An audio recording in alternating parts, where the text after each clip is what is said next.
लाहौर की रातों में जीटी रोड पर ट्रकों का शोर फैलता तो रफ़ीक को अपने गैराज में सुकून मिलता था। उसका गैराज सड़क के एक पुराने मोड़ पर था।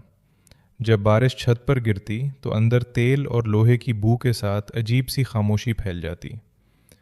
ये गैराज रफ़ीक के लिए सिर्फ काम करने की जगह नहीं थी, बल्कि उसका दूसरा घर था। उसने बचपन से ही यहाँ अपने वालिद को गाड़ियाँ ठीक करते देखा था, इसलिए उस जगह से उसकी जज्बाती वाबस्तगी थी।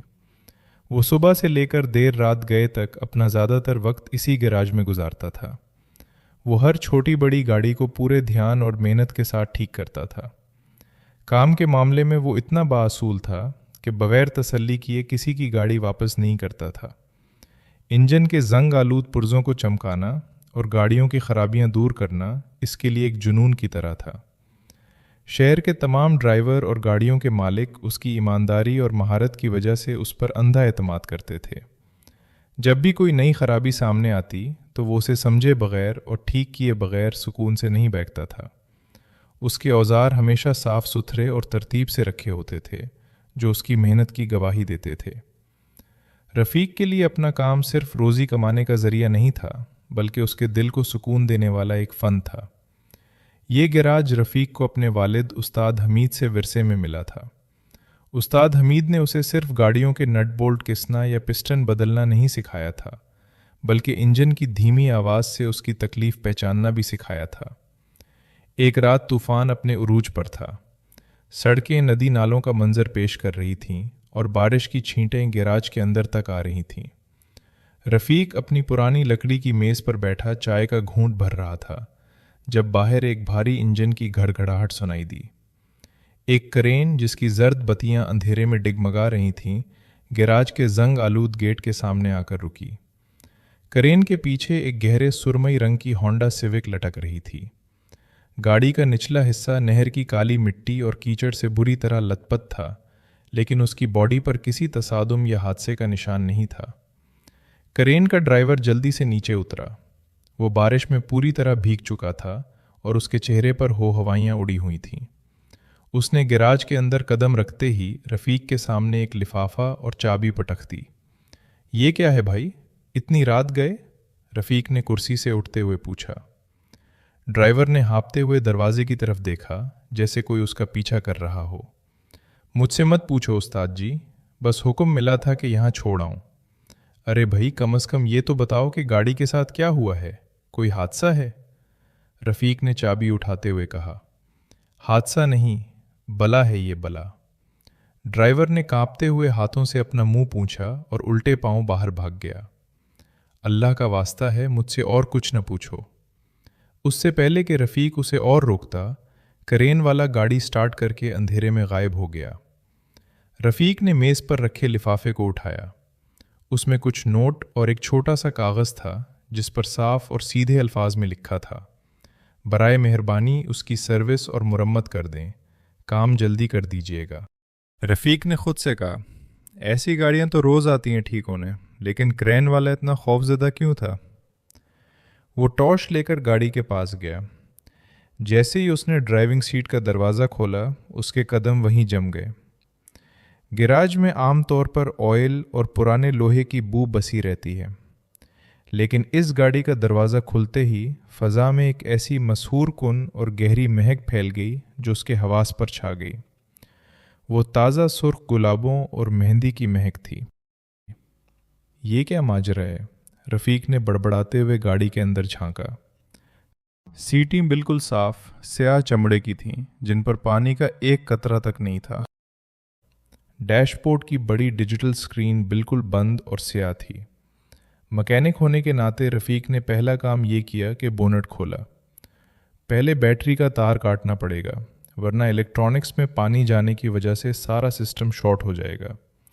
उसने प्लस उठाया और बैटरी का टर्मिनल खोलकर तार को मुकम्मल तौर पर अलग कर दिया।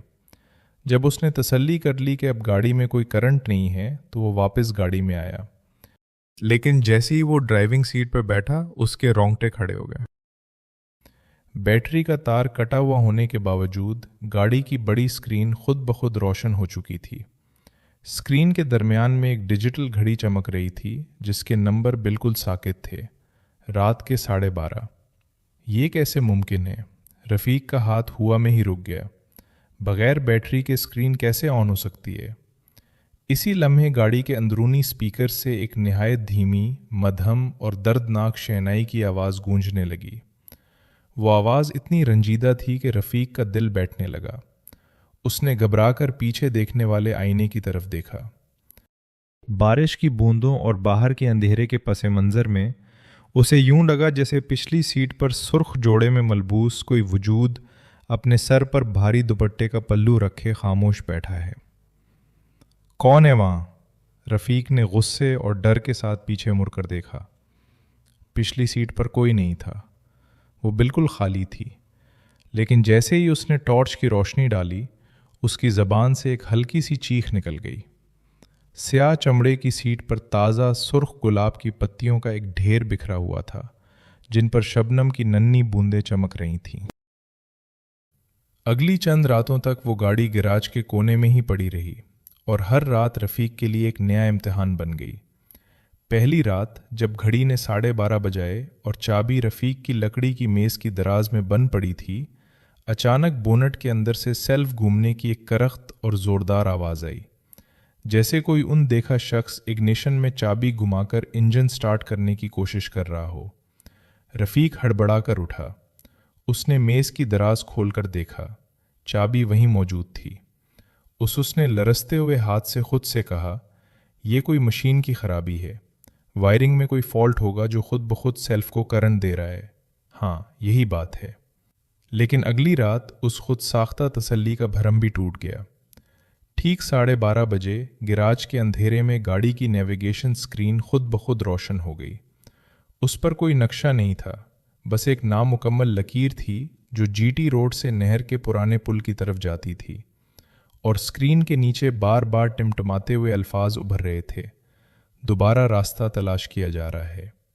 तीसरी रात गैराज की तारीकी में गाड़ी की हेडलाइट्स खुद ब खुद ऑन हो गईं। उनकी तेज़ सफ़ेद और पीली रोशनी ने गैराज की जंग आलूद दीवारों और लोहे के पुराने सामान पर खौफनाक साए बनाने शुरू कर दिए। रफ़ीक ने बाहर से मेन स्विच बंद कर रखा था, उसके बावजूद वो लाइट्स बार बार जलती और बुझती रहीं, जैसे गाड़ी अंधेरे में किसी को पुकार रही हो। और चौथी रात खौफ की इंतहा हो गई। रफ़ीक मेज़ पर बैठा काम कर रहा था जब उसे एक भारी आवाज़ सुनाई दी। वो उठकर गाड़ी के पास आया। उसने अपनी आंखों से देखा कि बग़ैर किसी जिस्मानी वज़न के गाड़ी का पिछला हिस्सा 1 इंच नीचे की तरफ बैठ गया, जैसे कोई भारी जोड़े और जेवरात में लदी हुई दुल्हन चुपचाप आकर पिछली सीट पर बैठ गई हो। रफ़ीक का सांस रुकने लगा, उसके माथे पर पसीना आ गया। उसने कांपती हुई आवाज़ में खाली गाड़ी को मुखातिब किया, देखो, तुम जो भी हो, मुझे डराओ मत। मैंने तुम्हारी कोई चीज़ नहीं चरा ली। बताओ तुम्हें क्या चाहिए, मुझसे क्या चाहते हो? जवाब में गाड़ी के अंदर से सिर्फ शहनाई की वही धीमी आवाज़ और गुलाबों की महक आई। रफ़ीक को अंदाज़ा हो गया था कि ये कोई आम खराबी नहीं है। इस खौफ के नीचे अब एक गहरी उदासी और हमदर्दी जाग रही थी। उसे यूं महसूस होने लगा जैसे ये गाड़ी या उसके अंदर मौजूद कोई बेचैन रूह उससे बदला लेने नहीं आई, बल्कि उससे इल्तिजा कर रही है कि उसका अधूरा सफ़र पूरा कर दिया जाए। अगली सुबह रफ़ीक ने गैराज को ताला लगाया और सीधा जीटी रोड के किनारे नहर वाले पुराने पुल के पास वाक़े चाय के होटल पर पहुंच गया। वहां पुराने ट्रक ड्राइवर और मकामी लोग बैठे चाय की चुस्कियां ले रहे थे। रफ़ीक ने एक बूढ़े चाचा दीन मोहम्मद को एक गर्म प्याली थमाते हुए पूछा, चाचा एक बात बताइएगा, क्या पिछले दिनों इस नहर के पुल पर कोई बड़ा हादसा हुआ था? चाचा दीन मोहम्मद ने चाय का घूंट भरा और उनकी आंखों में गहरा उदास साया लहराया।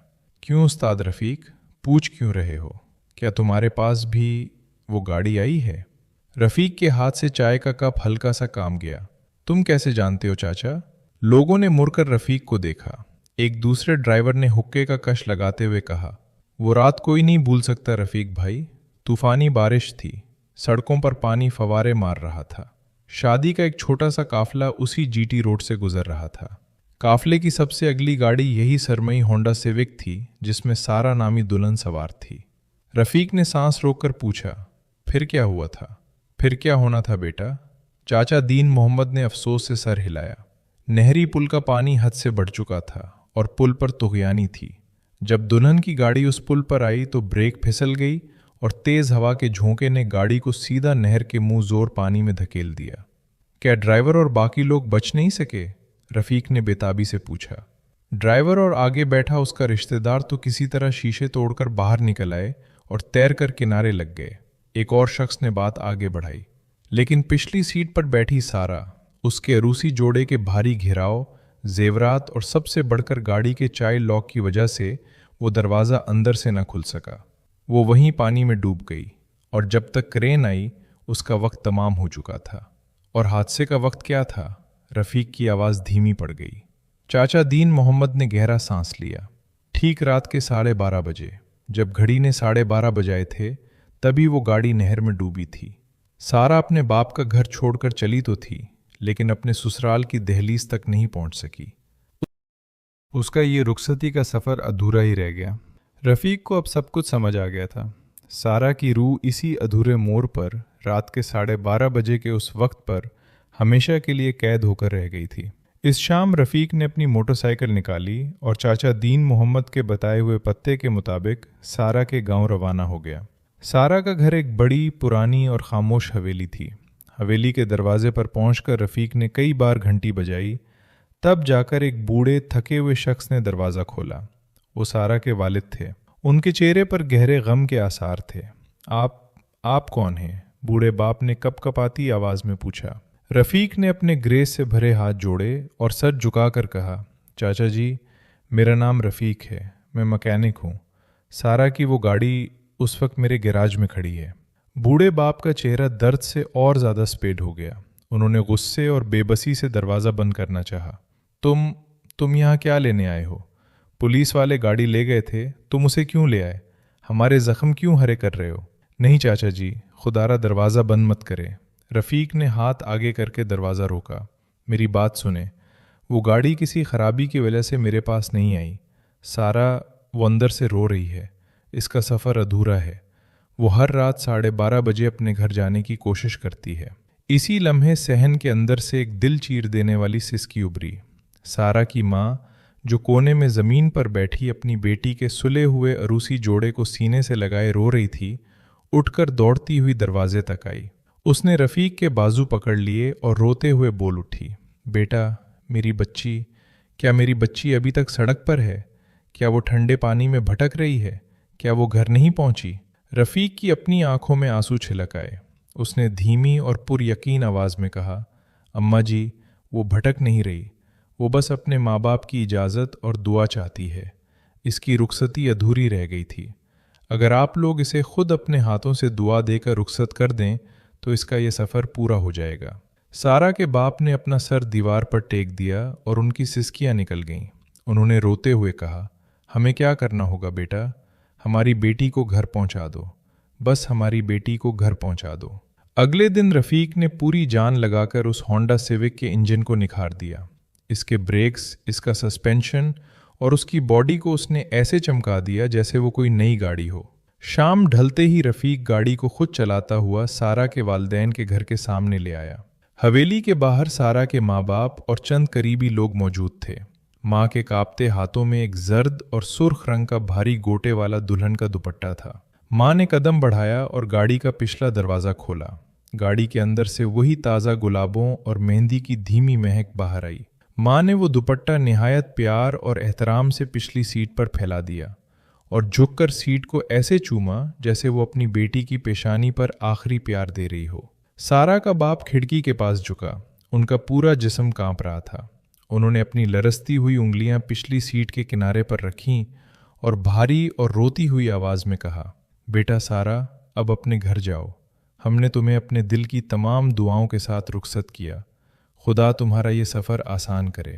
رفیق نے ہلکی سی سانس لی، گاڑی کا گیئر ڈالا اور اسے آہستہ سے آگے بڑھایا۔ بارش اب مکمل طور پر تھم چکی تھی۔ نہر کا پانی چاند کی روشنی میں شیشے کی طرح چمک رہا تھا۔ گاڑی نے نہر کا وہ بدقسمت اور خوفناک پل عبور کیا۔ رفیق نے ڈیش بورڈ کی طرف دیکھا۔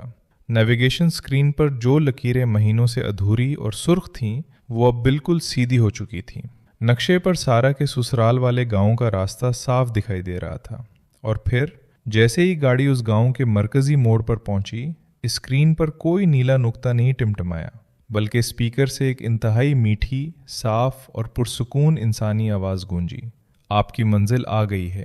اسی لمحے اسکرین سیاہ ہو گئی اور گاڑی کے اندر سے گلابوں اور مہندی کی وہ بھاری خوشبو آہستہ آہستہ فضا میں تحلیل ہو گئی۔ گاڑی کا سسپینشن ہلکا سا اوپر اٹھا، جیسے ایک بہت بڑا بوجھ ہمیشہ کے لیے اتر گیا ہو۔ رفیق نے گاڑی سڑک کے کنارے روکی، انجن بند کیا اور باہر نکل آیا۔ جی ٹی روڈ پر دور ٹرکوں کا شور اب بھی جاری تھا، لیکن اس پراسرار سفر کا اختتام ہو چکا تھا اور سارا اپنے گھر پہنچ چکی تھی۔ کہتے ہیں کہ جب زندگی کسی انسان سے اچانک اور بے رحمی سے چھین لی جائے تو جسم تو مٹی کے سپرد ہو جاتا ہے، مگر روح بوجھل رہ جاتی ہے۔ بعض اوقات کچھ روحیں اس دنیا سے اگلی دنیا کی طرف قدم نہیں بڑھا پاتی، کیونکہ ان کی حسرتیں اور ادھورے خواب انہیں اسی زمین کے ساتھ باندھ کر رکھتے ہیں۔ سارا بھی ایک ایسی ہی بدقسمت روح تھی، جس کی معصوم خواہشیں اس کی سانسیں ٹوٹنے کے بعد بھی دم نہ توڑ سکیں۔ وہ ایک نوحیلی دلہن تھی، جس کی آنکھوں میں اپنے نئے گھر، اپنے سسرال جانے کے انگنت سنہرے خواب سجے ہوئے تھے۔ اس نے مہندی سے رچے ہاتھ اٹھا کر اپنے آشیانے کی خوشحالی کی دعائیں مانگی تھیں، اور گلاب کے پھولوں سے سجی گاڑی میں بیٹھتے ہوئے اس کا دل ایک ان دیکھی خوشی سے دھڑک رہا تھا۔